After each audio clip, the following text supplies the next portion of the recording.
Lahat po kami sa Team Suka, no, ay may asim. A, abogado. Dami namin dyan, abogado. S, sundalo. Sino yung sundalo? Inspirasyon. Ipe Salvador bilang artista at si Pastor Kibuloy bilang pastor. Inspirasyon. M, malasakit. A-S-I-M, asim.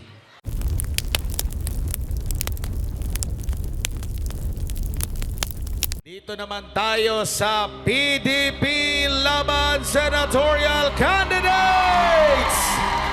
Excited na ba kayo? Ang una nating tatawagin, batikang singer, OPM artist, at ngayon ay isang abogado. Tawagin na natin, Attorney Jimmy Bondo!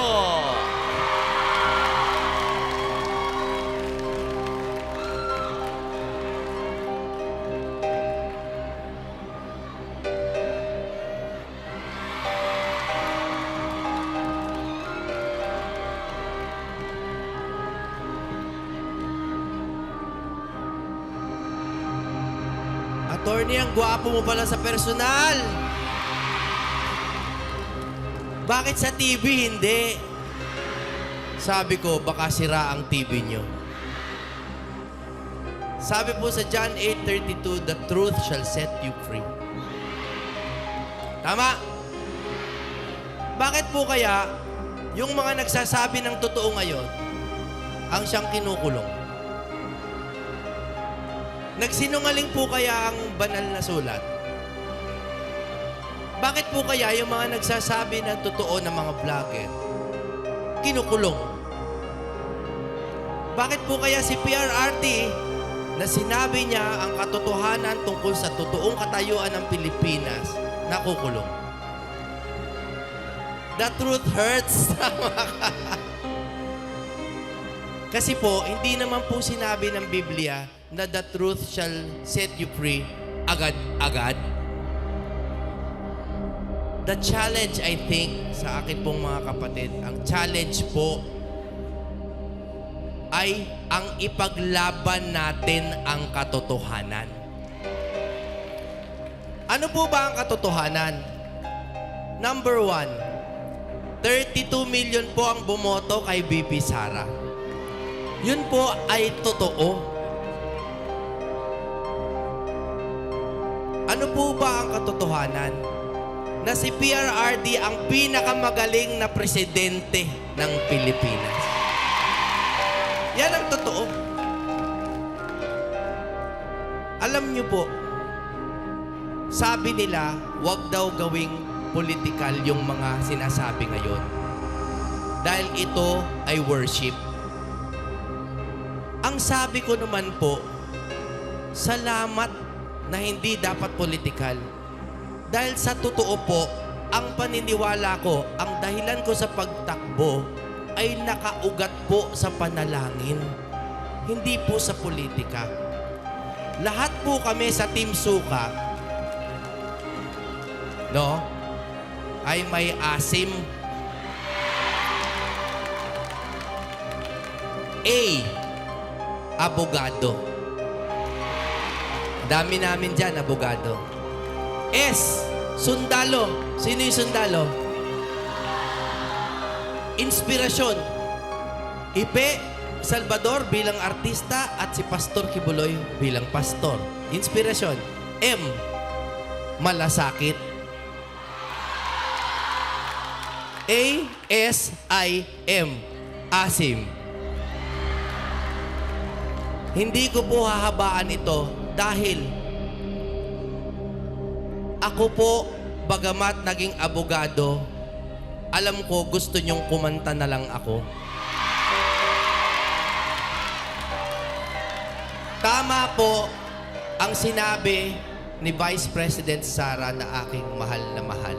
tama po, huwag niyo po iboto yung mga tao na pakanta-kanta lang.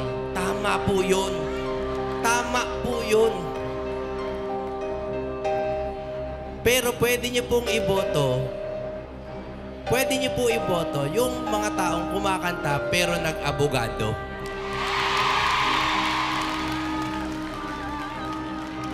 Gusto.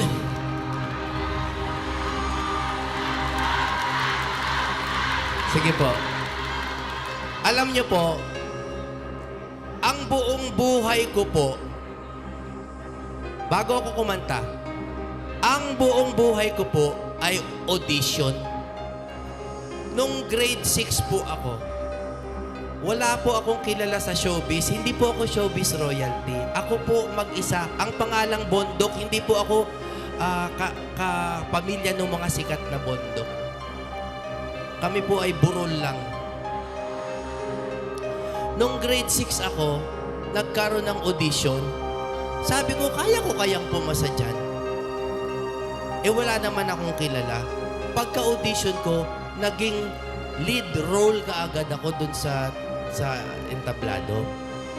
Dahil doon, nabully tuloy ako ng mga mas matatanda sa akin. Pero naging bida po ako. Tapos, nung ako po ay singer na, nag-audition po ako sa isang network. Kaso nagsara na eh. Wala naman akong kinalaman dun. Pero, may mabubuti pong tao doon na tinanggap din ako dahil nakita po naman nila yung aking talento. Nung pumasok naman ako sa politika, ang audition ko, napakahaba. 6 na taon sa public service, tsaka pag-aaral ng batas. Napakahaba namang audition nito, sabi ko. Pero ngayon po, na napili ninyo ako, kayo po ang pumili sa akin na maging isa sa mga kandidato dito. Sana po ipagdasal ninyo at sana tanggapin ninyo ako sa audition na to. Meron ho akong hinanda na isang medley. Maiksi lang po ito, mga awitin. Pwede ba natin i-play yung -1 o pwede ba yon? Kasi kung wala po, bababa na ako, baka walang -1. Meron ba? Ayun, meron. Okay. Kukwentuhan ko kayo ng kwento ni Jimmy Bondok sa pamamagitan ng 3 awitin. Pero, maiiksi lang. Ako po nagsimula bilang isang singer. Wala pong tumatanggap sa akin. Walang record label na may gusto sa akin. Ginawa ko tong kanta na to. Binigay ko po sa radyo, mag-isa po ako naglakas ng loob. Katulad po ng ginagawa ko ngayon, wala akong kilala sa politika. Si Duterte lang ang nagtiwala sa akin. Etong awitin po na to, lumuhod ako sa mga radyo, patugtugin nyo naman. Pinatugtog nila, nag-number 1 po ng ilang buwan. Wala akong binayaran, wala akong kilala. Ito po ang simula ng aking karir. Pagkatapos po ng kanta na yon, meron naman akong ginawang kanta tungkol sa isang babaeng iniwanan ako. Pero hanggang ngayon, naniniwala ako, pwede ko itong ilipat para kay PRRD. Kasi ang sabi ng kantan to, ikaw lang at ako ang magsasabi ng I love you. Alam niyo po, itong aking mga kaharap na mga celebrities na to no? Mga political personalities. Ang feeling ko kuminsan, parang tayo-tayo na lang at si PRRD ang nagmamahalan. Naintindihan niyo ba yung pakiramdam na yon? Na parang, alam niyo, Pangulo, ikaw lang at ako ang magsasabi ng I love you. Importante importante po yung salitang believe. We have to believe. Kung hindi man nila maintindihan, sila lang at tayo ang magsasabi ng I love you. Ang huling kanta na to, ang title, Tunay na Laya. Hindi nyo masyadong alam to. Yung mga taga-KOJC, alam po itong kanta na to. Ito naman po ay isang kanta na tungkol sa ating bayan. Yung pagmamahal natin sa tunay na kalayaan. Huling kanta kano po ito. Hindi po sa buhay sa araw lang na to. Mahaba pa buhay ko.